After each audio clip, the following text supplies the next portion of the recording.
yours, and it is a true privilege to be speaking with you today. Thank you for taking the time. Man, that's very nice. Nice to meet you, Sophia. I hope you're doing great.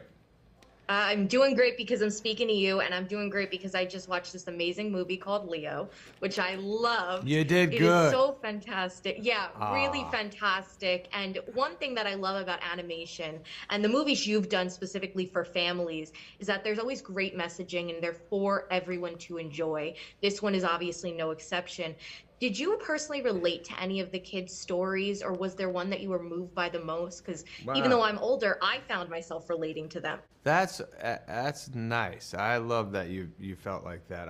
I'd say, yeah, there isn't a kid in that movie I don't relate to in a certain way. Just topics, things that go on at home, fear at school, fear of other kids liking me,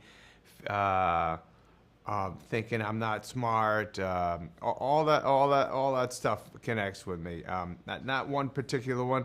The little girl was going through the parents being divorced and having a hard time. All that stuff. I've been around that.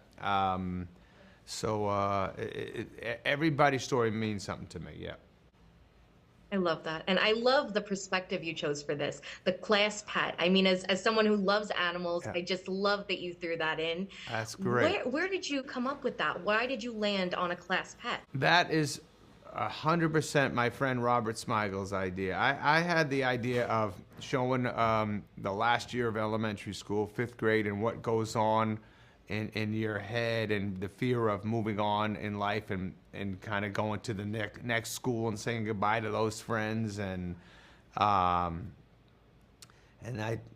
we worked on that, Paul Sato and I, and then Robert had the idea of that he liked the idea of elementary school, but he said, what about going through the eyes of a class pet? And that was all his, and we loved that idea. Yeah. I always think of what my dog must be viewing in my household, right? Oh, It's so interesting to think about. Absolutely. It's very embarrassing knowing the dog sees it all and is probably shaking his head going, well, why? Why would you do that? Yep. Yeah. Yep. They're the queens and the kings of the castle, let's be honest. Absolutely. There is a moment in this film that really stuck out to me when Leo is so close to escaping at that party and all the kids are looking for him and screaming for him and he comes back. Yeah. Can you tell me the importance of that scene for him? Because it stuck with me even after I finished the film. That's so nice. Yes, that was the part of the movie where Leo starts saying, well, maybe I am necessary around here, and it feels good, and also I can't let these kids down. And it was funny that each kid on their own thinks it's just their relationship with Leo, and the panic of not having him around is like too much on him in that moment. And it's probably the happiest Leo's been in his existence of like, people want me.